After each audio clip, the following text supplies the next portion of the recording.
Halo semuanya, jadi kami kelompok 4 akan menjelaskan tentang pencemaran tanah terhadap lingkungan sekitar.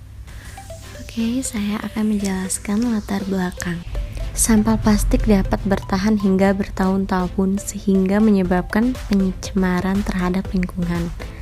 Sampah plastik tidaklah bijak jika dibakar, karena akan menghasilkan gas yang akan mencemari udara dan membahayakan pernafasan manusia. Dan jika sampah plastik ditimbun dalam tanah, maka akan mencemari tanah, air tanah, dan sebagainya. Tanah merupakan bagian penting dalam penunjang kehidupan makhluk hidup yang ada di muka bumi, karena tanah merupakan media tempat hidup bagi tanaman maupun mikroorganisme.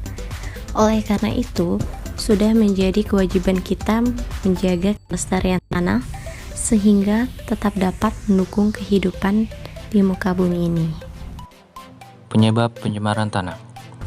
Ada beberapa penyebab terjadinya pencemaran tanah. Pertama adalah penetrasi pestisida dan inseksida berbahaya.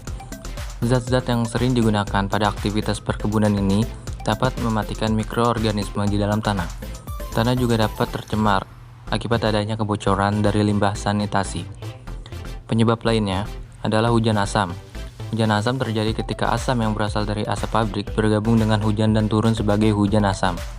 Terakhir, pengelolaan sampah yang tidak optimal juga merupakan faktor terjadinya pencemaran tanah. Adapun dampak pencemaran tanah. Sebagai salah satu sumber daya yang penting bagi makhluk hidup, pencemaran tanah bukan saja berdampak pada tanaman dan hewan saja, tetapi juga pada manusia. Pertama, tanah yang tercemar tidak dapat digunakan untuk bercocok tanam. Akibatnya petani sulit untuk memproduksi sayur-sayur dan berbagai makanan yang bersumber dari tanaman. Tanah yang tercemar juga dapat menimbulkan penyakit dari zat-zat berbahaya yang dikandung. Tidak hanya tumbuhan dan hewan, manusia juga dapat terkena penyakitnya. Tanah yang menjadi bagian dari ekosistem pun dapat merusak interaksi antara komponen biotik dan abiotik jika tercemar. Ya, saya akan menjelaskan upaya yang dapat dilakukan industri dalam penanganan limbah yang dapat mencemari tanah. Terdapat dua jenis upaya yang bisa dilakukan, yaitu dengan cara preventif dan kuratif. Upaya preventif yang bisa dilakukan adalah: pertama, mengurangi penggunaan bahan kimia.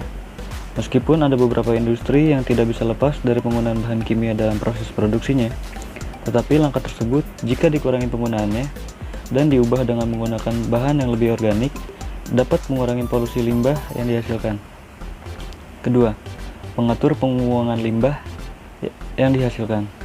Pengelolaan ini penting untuk meminimalisir pencemaran tanah yang ditimbulkan, yaitu dengan cara memetakan atau melokalisasikan limbah yang dihasilkan ke satu tempat yang sama agar upaya kuratif dapat dilakukan secara terpusat dan terkoordinir.